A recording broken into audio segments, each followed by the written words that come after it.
So wonderful. Thank everybody for being here. I'm so glad to have you all here for discussing this important topic. And as you probably can tell, the event is being recorded. So just so you're aware of that. Thank you for coming. My name is Stacy, and I'm going to be Lois is here. Introduction and conclusion for you all, but Robbie's really going to take the lead, and I'll introduce him in a little bit.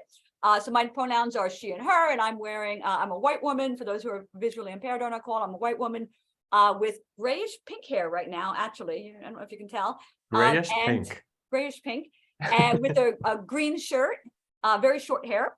And my background is just a plain black background. And closed captioning is available for those who would like that. So feel free to use that. And so welcome to Inform Your Community. What we do is we have fun events. We call it time maximized events, fun events that we integrate with important information about any variety of topics. So gun safety is our topic for today, but we've also discussed things like the importance of small businesses and food waste. And so lots of really important topics. So please do let your friends know about what we're doing here and Inform Your Community, and feel free to sign up for our mailing list if you're not on there already, or have your friends sign up on our website, www.informyourcommunity.org. And so gun safety is obviously a very important issue, and we really want to familiarize ourselves with it, everybody on this call. In 2020, firearm-related injuries became the leading cause of death for people under 20 in the United States, more so than vehicle-related deaths. So clearly an important topic. And I want to be clear, this is not a safety training, even though we're talking about gun safety. It is not a safety training. But we do want to stress the importance of safety training as well for guns. And actually only 14% of people who live with people who are the gun owners have had any training at all in guns. So that's pretty low, considering that you've got a gun in your home. So there's a lot of folks that are known for their expertise in gun use. Names you might have heard of, like Annie Oakley, very famous for her prowess with guns. She was born in 1860. Teddy Roosevelt was a famous hunter. He was also the 26th president of the United States. Jeff Cooper was born in 1920. And he was a Marine and a gun aficionado who helped to educate people about gun safety, especially related to handguns. But those of us on the call today, we are not necessarily gun experts. Those in the audience or those of us who are presenting this program for you. So we're just here to give you some entry-level information, important information about the topic of gun safety.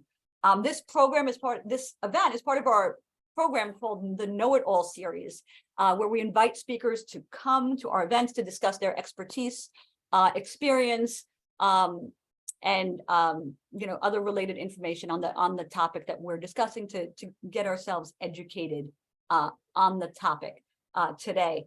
So our facilitator here today is Robbie. Robbie, say hi. Hi, everybody. I'm Robbie. Do you want to introduce yourself? Yeah, so I'm Robbie. I use he, him pronouns. I am a tall, ginger-haired white person, and I'm sitting in my living room with some plants behind me. I have a little gray linen shirt on, yeah,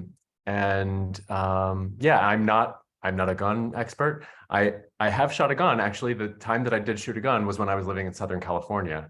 I had a foster parent, maybe we want to call him, who occasionally would take me out to like the deep desert. At least it felt like the deep desert to me when I was a kid. It was like way out there. And I shot some Coke cans and stuff like that. Wow. Okay, that's fun. I remember doing it once as a child. I had an uncle who took me into like this woods and we shot at something. I don't know what it is. And I just remember the recoil of it. I did not expect, especially as a young child. And then more recently, about 4 years ago, I was in Ecuador and I happened to be with a gun aficionado. And he took us to his little gun range, and I shot a gun, and it was on a target. And I have to say, I actually did really good. I got it in the middle. So I was pretty impressed with myself. But those are my only 2 times. Thank you, Robbie, for being our facilitator for today's program. And it is my great pleasure. I thought I saw her here a second ago, to introduce Lois Schaffer. She is the author of Life Lost and a Mother's Mission to Ban Illegal Guns. So she's going to be joining us here today. I see she's here. We don't see you, Lois. I don't know if you're in a position to put your camera on, but that'd be swell.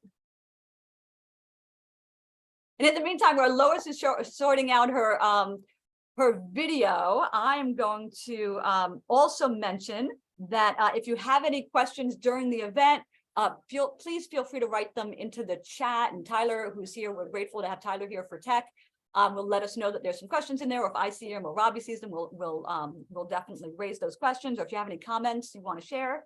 And then also towards the end, hopefully we will have some time for a Q&A at the end as well, but feel free to just put the questions or the comments in the chat as we go along, and we will squeeze them in wherever that works out. So Lois, thank you for joining us. Let's see. Hi, Lois. Well, and let me say, Robbie, why don't you take it away from here? Okay. So I'm really interested in this topic. I think this is it can be like a very fraught topic, but since we're just going to focus on safety, we're just going to focus on like really what that means and how we can all just be better informed about everything about guns, right? About handling them, knowing about them, responding to them. I know that like what are they called now? Like mass shooter trainings, like the response trainings. They're doing them in like offices and schools to train people like, oh, if you hear gunshots, like these are steps you can take, which is like, that's another component of gun safety, because they're deadly. So we better know, right? They're also everywhere. So we better know what we're dealing with. Are you muted? I see your mouth, but I don't hear you. I'm here. You could, yeah, I'm here now. So yeah, no, absolutely. And I used to work at a school, and one of the things we had to do was we did do the training for lockdowns. And of course, my kids are in school, and so they do lockdown trainings as well. And they know the difference between the three, the different kinds, Yeah. and so forth, and what you do with those. Let's check in. I'm sorry, what were you going to say, Robbie? I believe that Lois is muted. Okay. Yeah. Tyler, can you check and see if you can unmute Lois on your end? Sorry, what were you going to say, Robbie? I can only send a request. Sorry, I can only send a request to unmute. Perfect. If you could do that. Sorry, when we were talking about Southern California, I was remembering that we did earthquake drills in school in California, which, they for some reason they were also really scary to me, because it felt like so real, like when they were describing what would be happening during an earthquake. And I remember once there was an earthquake during school. And the schools are built to like move, so that they don't crumble. And so they feel bigger than they are. For sure. So it's crazy to think that schools are doing that now, for shootings. Like it's not. Yeah, no, it's true. It's true. And it's the kind of process that we've been through before too, because it's also like in the olden days, I remember the air raid, trainings, or the nuclear bomb trainings. And it's scary, the things we have to deal with as a society. But it seems like Lois might be ready for us. Okay. Can you hear me now? Yes, we can hear you. We can't see you, but we can hear you. So welcome. Thanks for joining us. How are you? Tell me how I can have me visibly seen on the computer. Is there any way to do that? On the bottom left of your screen, you should have a mute button and a video button. If they have so click on the one that says video. That should do it. Okay, well, Cross your fingers. should I click on mute? Don't click on mute. Click on the one that says video or looks like a camera. Says stop video. Yeah, click on that. Yeah, well, it says that the video is on right now, but sometimes turning it off and back on resets it, so that might help. Oh, okay, yeah, Now try turning it back There on. is a line, where it says, Yeah. all right, start video. Okay, Now now try that.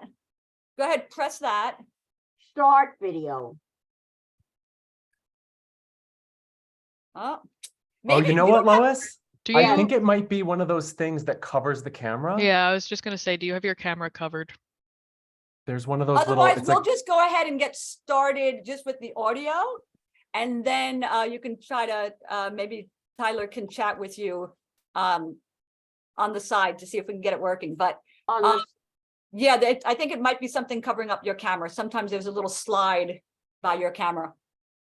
So, all right. so let's- okay. in any case, So let me talk and then we can. Yeah. let's get started. Robbie, go on ahead. Take it away. oh, okay, yeah. So Lois, I just want to say welcome and thank you for joining us to help us understand gun safety today. And if you could please introduce yourself and give us a brief summary of your background and how you got involved in gun Okay. safety. I have been a lifelong gun safety advocate. Okay. Mhm. And I have worked on legislation. In 1993, I live on Long Island. 1993 was the Long Island Railroad Massacre. Mhm. Carolyn McCarthy, who became our congresswoman, her husband was on that train and he was shot. And as a result, Carolyn ran for Congress. And she served for 18 years in Congress and had done a great deal, as far as legislation was concerned. Okay. So that was 1993. In between, I was working on gun safety legislation. Fast forward 2007, Michelle Schimmel, who was our former assemblywoman, one of her major issues was gun safety. Mhm. And she had asked me to help her on this legislation. That was 2007. December 2008, our daughter, a single working mother, walked into her house. There were two teenagers, 17 years old, one in possession of a stolen handgun. In seconds, it was over. And I want to tell you, I got a phone call from Michelle, who said to me, my God, we've been working on gun safety legislation and you become a victim? I said to her, I am not a victim. I am a survivor. My daughter was the victim. And so that is what I have been doing. All right. So I wasn't going to go in a corner and stick my thumb. There was nothing like, and I decided what I was going to do was sit down and start writing a book. That was June 2009. 6 months after her name was Susan. We called her Susie. And that's what I started. That's what I started to do. I wrote this book, and this book, it's called The Unthinkable: Life, Loss, and a Mother's Mission to Ban Illegal Guns. Okay, so, but I want to talk about, first I want to talk about you guys just for a moment, just to make, a comment.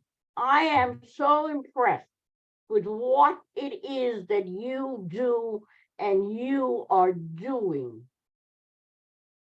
Thank you. That Yeah. you are, yes, you are informing your community, but you are giving back, you are reaching out. And those couple of words mean a great deal to me right now. Got a call from my temple. They do a magazine twice a year. And what the topic is giving back. But giving back is also reaching out. It is spreading, spreading the word, for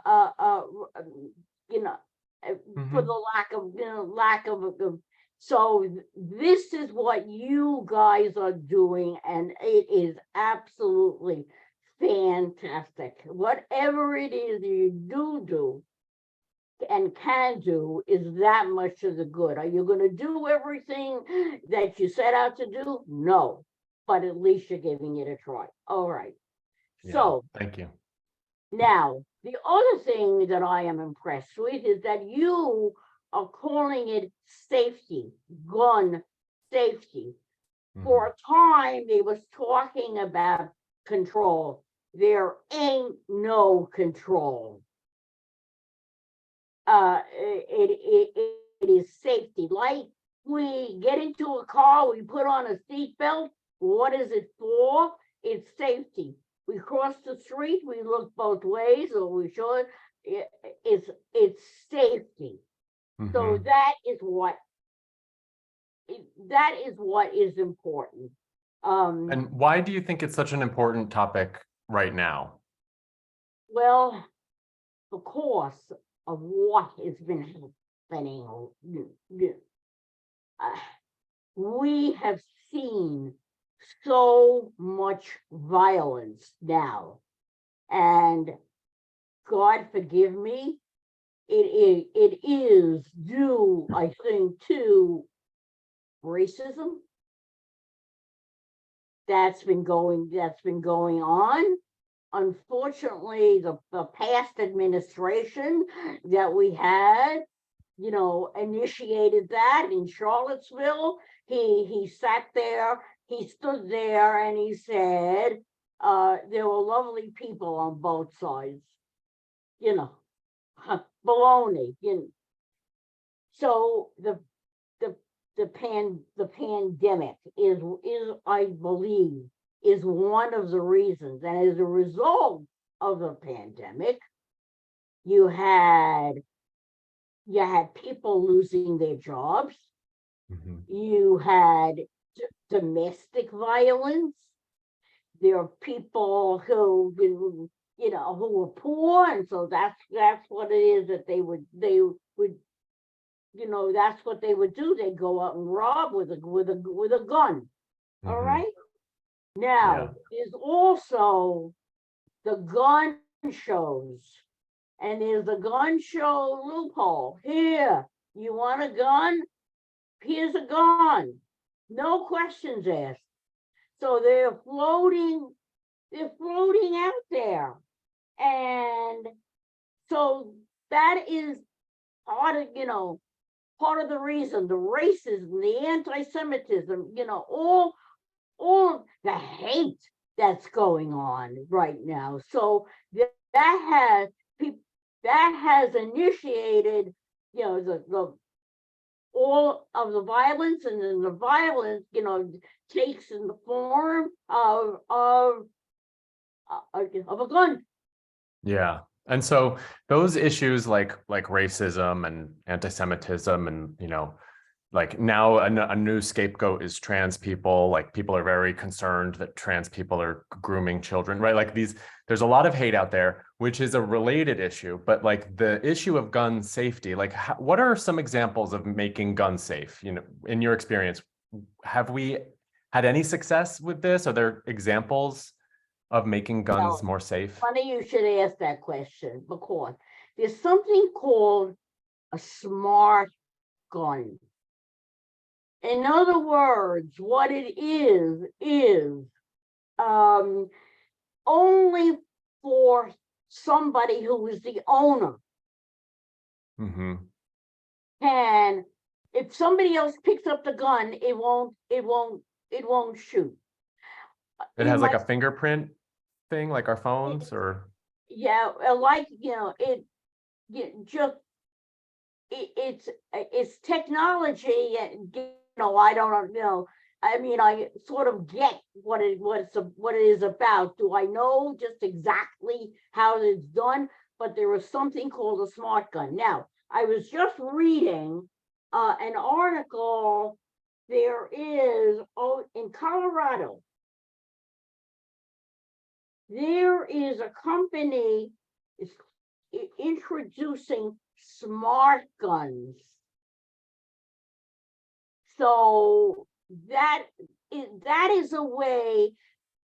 Look, you have heard a kid, if there's a gun that's left around in a house, and kid picks it up. What's this? mm-hmm.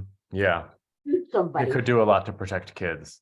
There's So gun safety could be about like the safe handling of guns, being trained to handle a gun and store the gun properly. It could be about active shooter That's trainings, right. and it Yeah. could be about design elements on the weapon itself so that it doesn't misfire or it's not handled by the wrong person. Well, the storage of guns is one thing, like, and that's another piece of legislation that I worked on here on Long Island, on safe storage, and I think it is in effect now here in New York. Oh, just to go back a little bit, I wanted to tell you, I was working on this micro stamping bill with Michelle Schimmel. That was 2007. That bill was just put into effect in 2022 here in New York. Can you imagine how many years it took for it to be enacted? I mean, absolutely ridiculous. But at least I like to emphasize what it is that I get, not what it is that I don't. So I am grateful that at least something like that has been now, enacted. A funny story to tell you about the smart gun. In my second book, which is called From Bullet to Balloon, there's 18 essays from various people who have been survivors like me to tell their story. One of them is a rabbi, Joel Mosbacher. His father was shot over 20 years ago by a burglar, a robber. And for years and years, he just hid it. Finally, he started to talk about it. Then what it is that he did, he formed an organization called Do Not Stand Idly By. It's from the Bible, the Torah.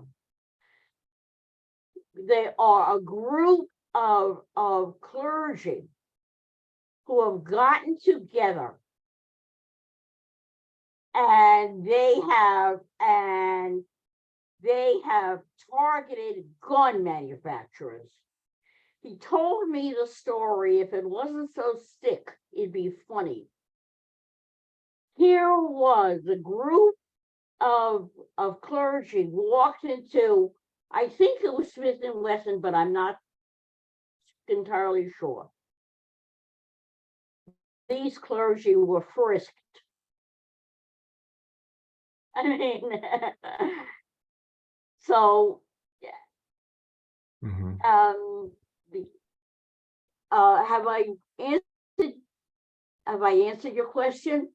Yeah, and I hope that we could turn a little bit to your book, because your book focuses on illegal guns. In the title, you talk about illegal guns, and I wanted to know why you emphasize those in particular. Hey, if a gun is purchased by a person, gets a permit and all of that, it is legal. It becomes illegal if it's stolen. Mm-hmm. Is that Yeah, but is that a particular, like, is that a prevalent problem? Is that something that you've seen in the data, that it's a cause of violence, or it's a particular, the okay? storage issue, or?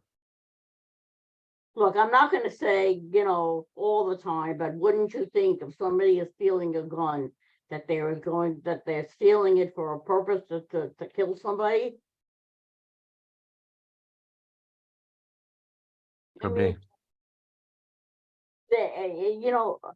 Robbie, nothing is perfect. Nothing is absolute, but that is,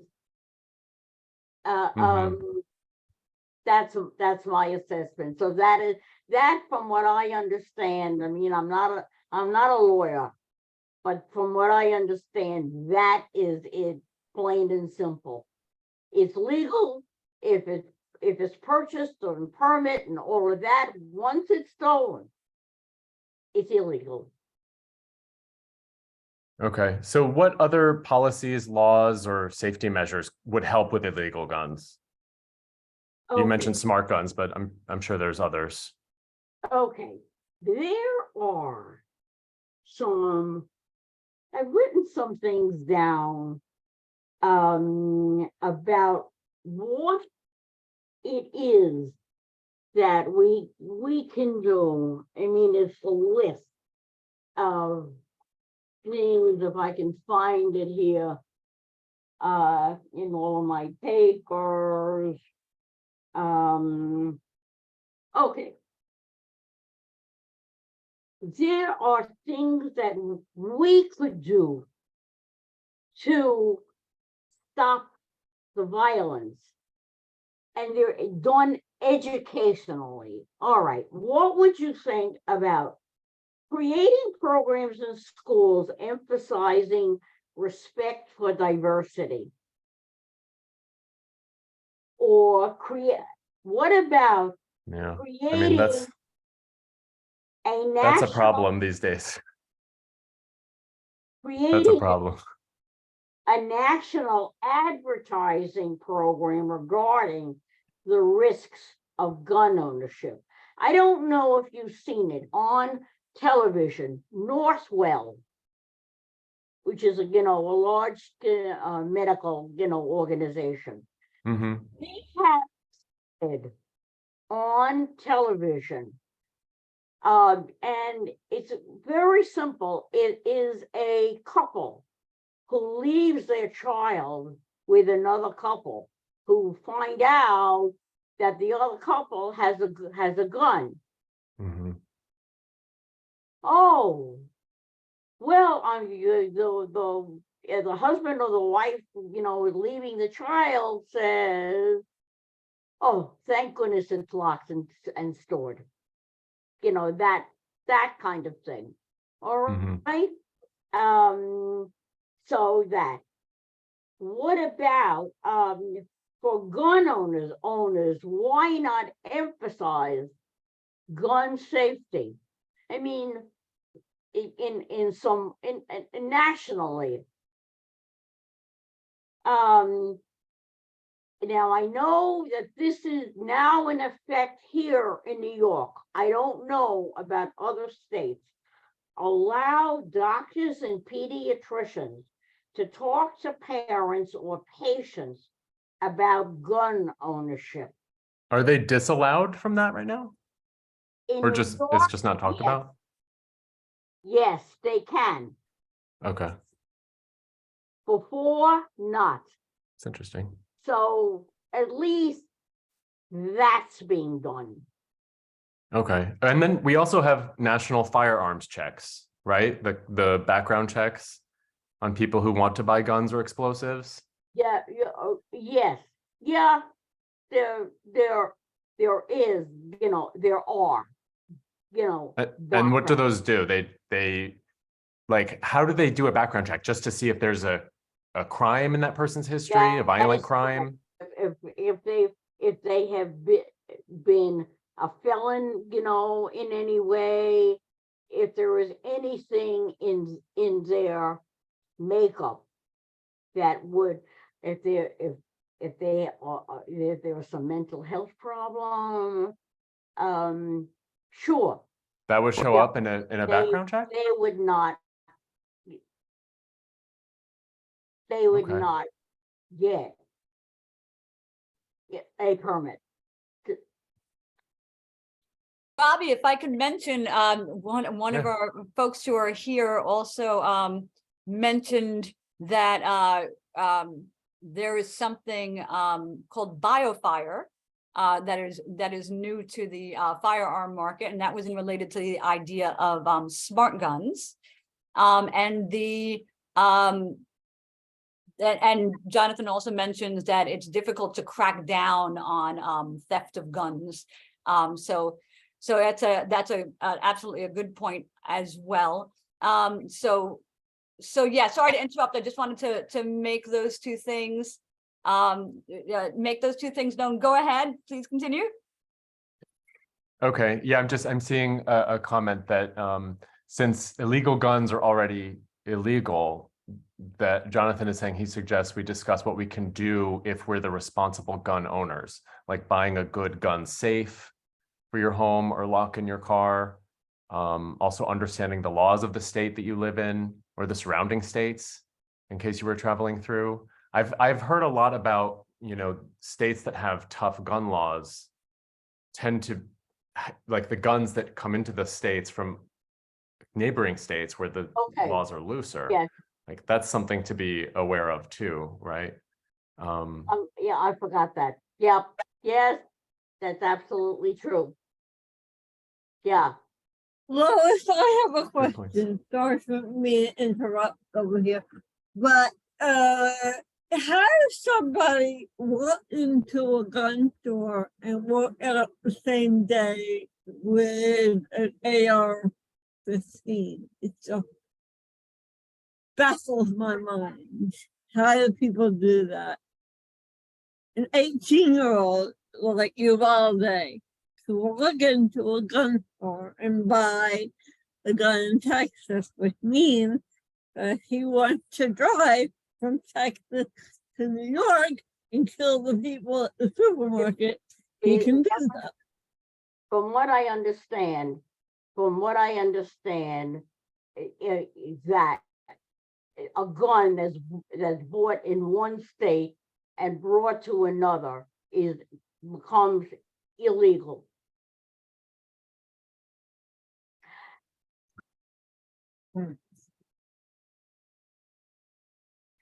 Okay, since we brought it up, we hear a lot about assault rifles. And there's a distinction there between handguns and assault rifles that I think it's worth defining. Do you have a good definition of an assault rifle, Lois? AR-15, no, like it's a big gun.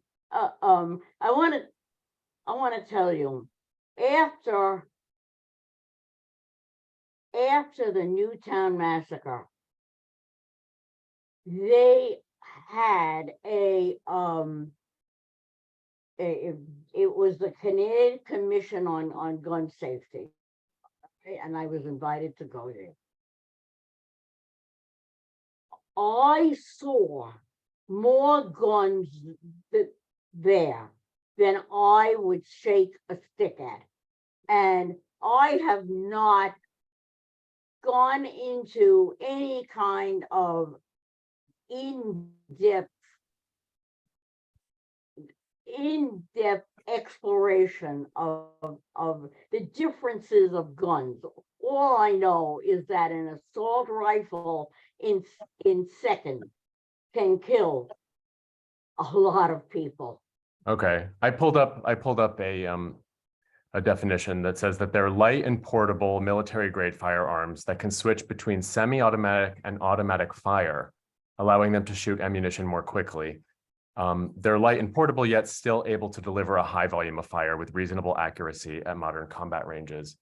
Assault rifles have replaced the high-powered bolt action and semi-automatic rifles of the World War II era as the standard infantry weapon of modern armies. And that seems to matter when we're talking about gun safety, right? Like what's the capacity that the gun has? I'm sorry, I can't tell you. I mean, it's a lot of people. I mean, you know, Newtown, Uvalde, you know, all of those schools, all of those people. What was it, Pulse? That were being killed with this one. Yeah. It's a very high volume of fire. With a high volume is correct. Yeah. Look, unfortunately, fortunately, you're talking to somebody who would never, ever own a gun. Mm-hmm. But as I think I said, is that we have become a gun-toting nation, and we are not going to stop it. Yeah. However, if we can do something now about gun safety, and yeah, we can get legislation, but if we do not have legislators that push for gun safety, you're not getting anything. Mm-hmm. Can you tell us anything about open carry versus concealed carry laws? Because that's something that I think there's confusion about. Okay, it is just what it says. It's open carry. You can see it, and concealed carry is where you can't see it. I just had you know, an incident. I was visiting my grandchildren in St. Louis, and one of my grandchildren had a contractor come to her house, and I don't know how we got on the topic, but we did. We were talking about guns, and he pulls up his shirt and he shows me the gun. And I said, look, maybe I'm not a Pollyanna, but you know, I believe that your carrying a gun is food for violence. And he didn't agree with me, but like I got my message across. Mm-hmm. I just want to, sorry to interrupt, I want to mention also, Jonathan raises a point in the chat about different states having different laws. We talked about the guns going across one state to the next. And so different states do have different laws about that.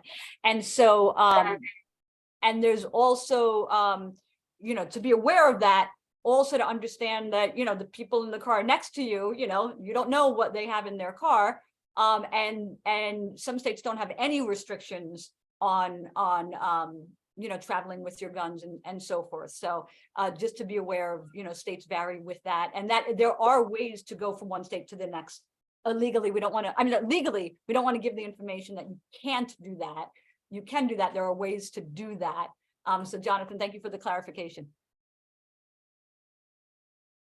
Stacy, you're right. I mean, there are different states have different laws, and that, that is what, that's what we have to deal with. Is there another Okay. question? So you have a lot of experience working with local politicians. I guess that's the bulk of your experience is in like writing about your experience with your daughter, the tragedy, and then also working with local politicians to just affect change where you can. Is there anything entertaining you can tell us? Anything about local, working with politicians from your experience? Anything? Because you're a good storyteller, I think.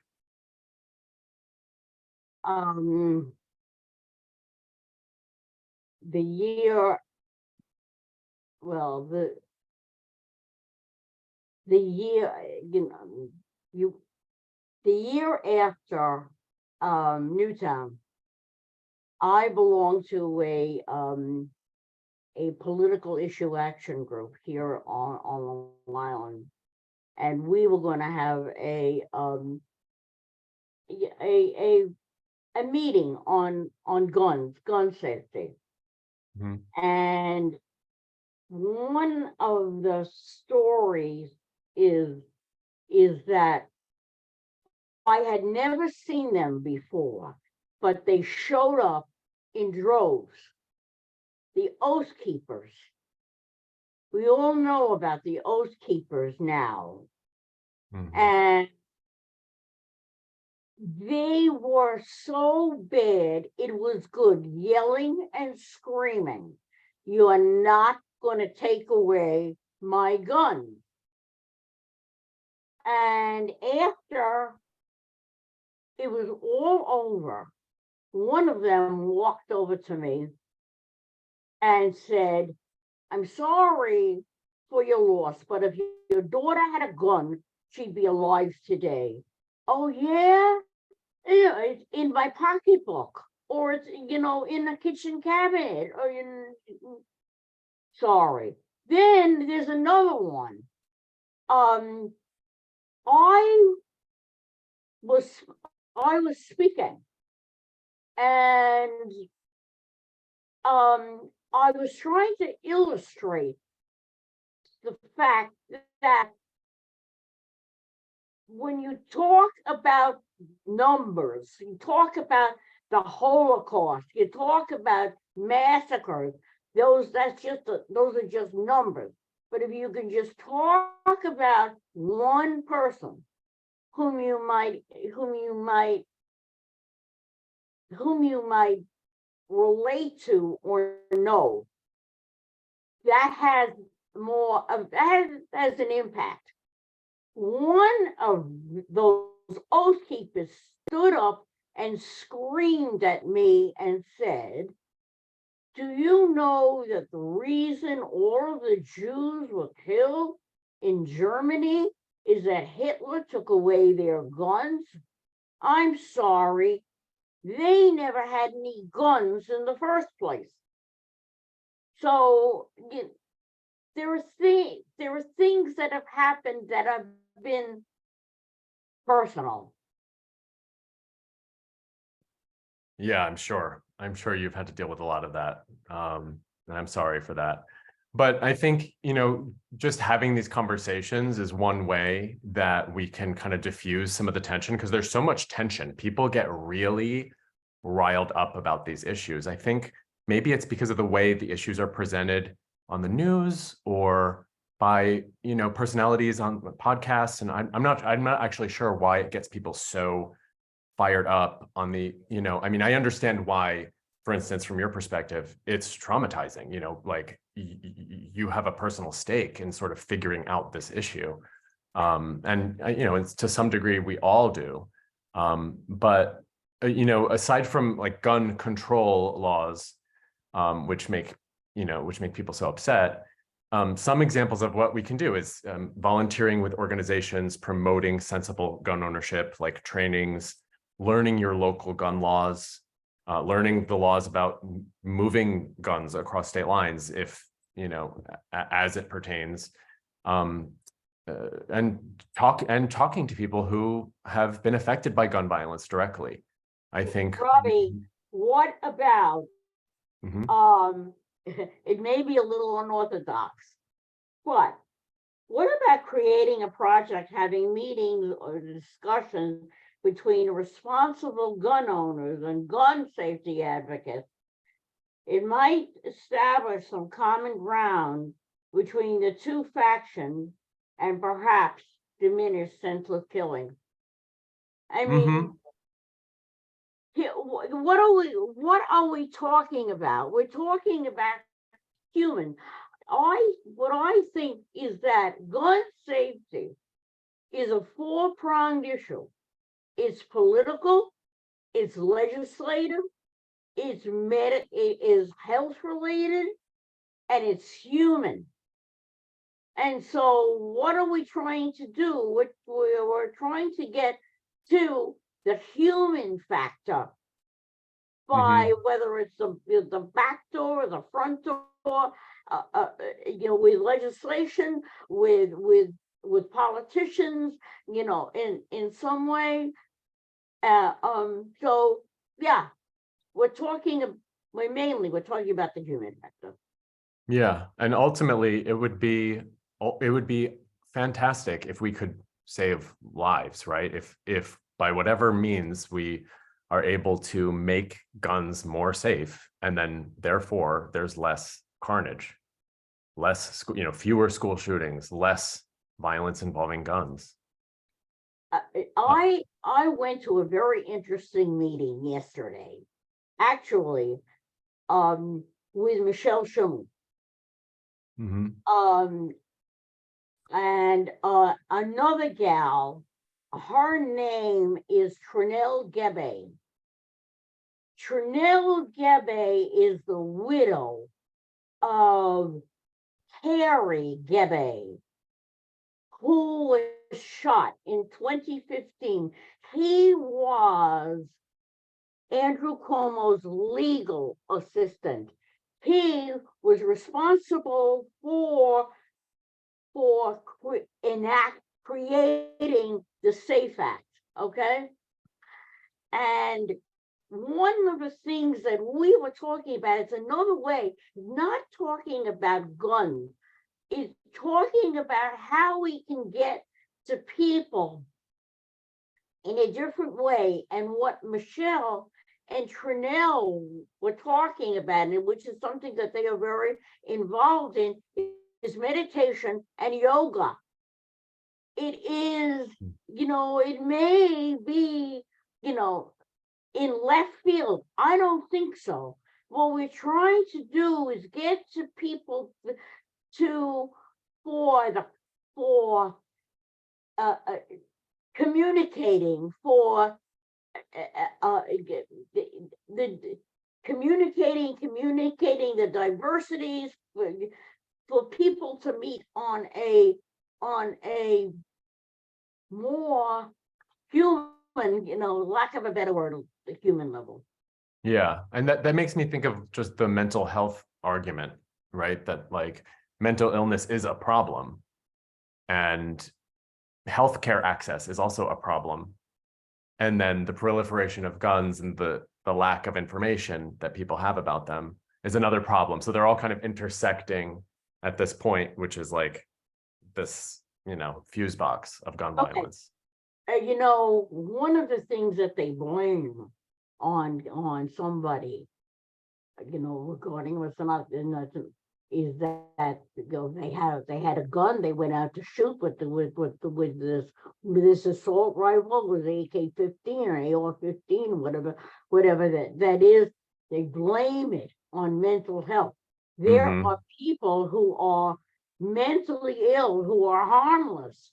So you can't entirely blame it on mental health. Right. But when you're talking about yoga and meditation, it's kind of, that's what it makes me think of, is like, well, if people had more access to to things that were good for their mental health, you know, I mean, there's only a net positive.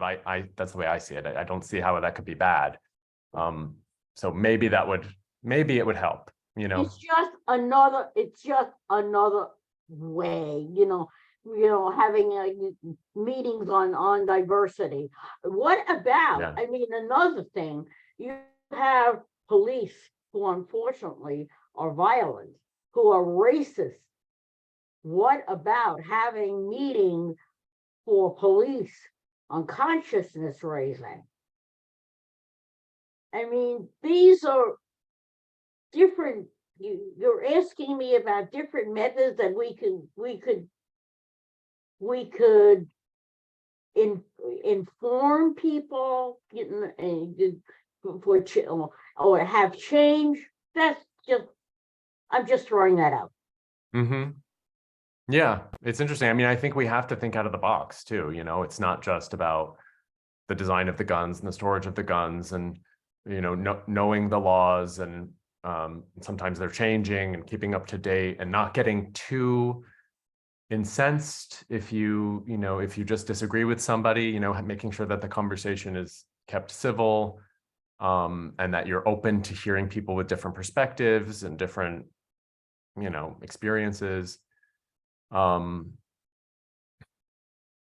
It's a multi-pronged, it's like you said, it's a really multi-pronged issue. So we need to go at it Yes.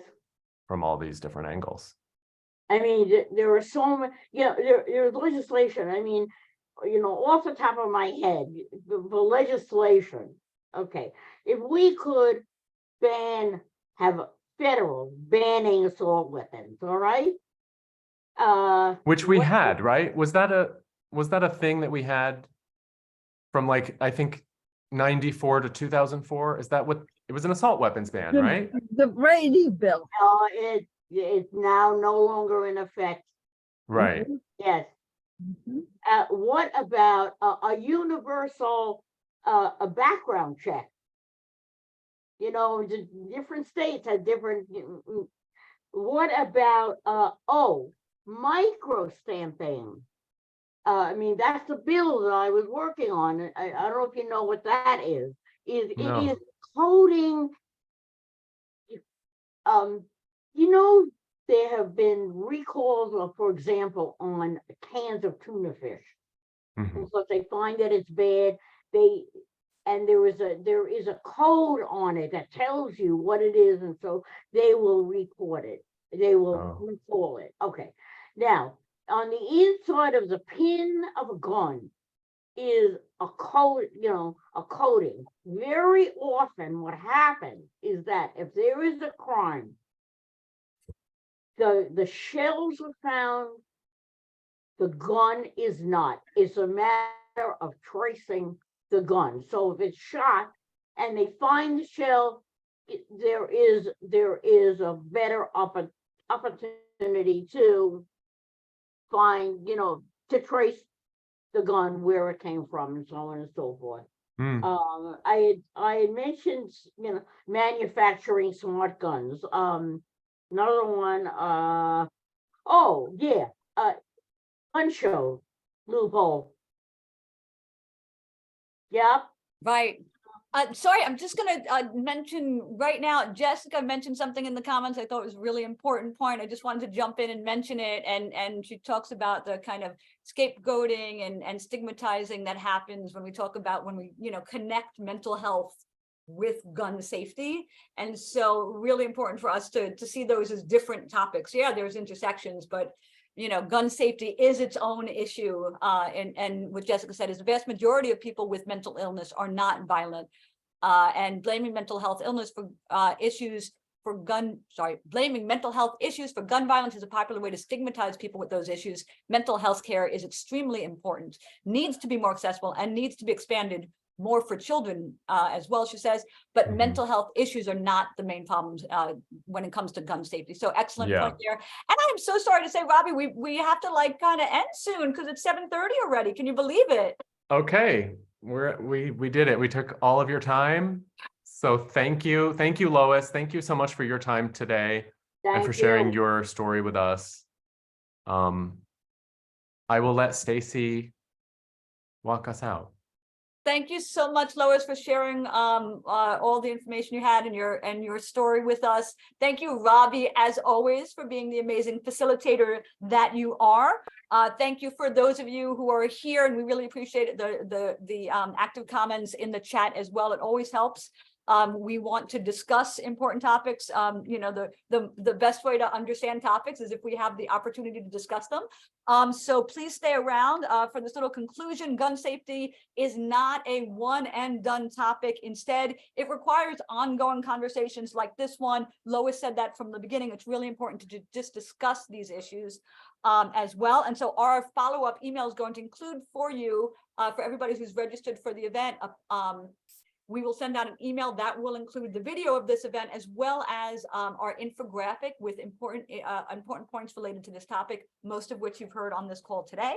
And we do want to encourage you to find out more information about guns, gun safety, the laws in your neighborhoods. And we encourage you to send our infographic when you do get that. We encourage you to send that infographic around as well.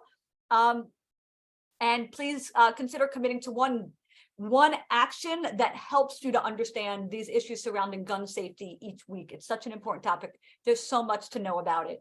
We'll send you an email with which will include a brief survey, but we have a poll right now we'd ask that you'd complete. So if Tyler would be kind enough to put up that poll, that would be great. It's just a few questions. It will take you just a minute. While you're doing that, also just want to mention that we have some other events coming up. We have a Celebrating Juneteenth event, which is a children's crafting event. We'll be discussing issues like related to Black history, including the Black Lives Matter movement. That's going to be not on Juneteenth, but on June 17th at 11 a.m. That's a Saturday. So please join us for that. You can register from our website. And if you're watching this event on YouTube, in the recording of it, please do like us and follow us on YouTube. And you can go to our website. We encourage you also, our events are free. We like to keep them free. So please do go to our website. If you can contribute, we appreciate a donation. And additionally, we have our fundraiser coming up. We have our gala, so you can go to our website at www.informyourcommunity.org, and you can see that our gala is information is there. So we hope you'll join us for that. So thank you so much for coming to the event and for helping to inform yourself, but not only that, but in turn your own communities. So thank you again, Robbie. Thank you again, Lois, for joining us. Really appreciate it. Thank you folks for coming. Thank you, everyone. Good night. Happy weekend. Happy spring. Happy Pride.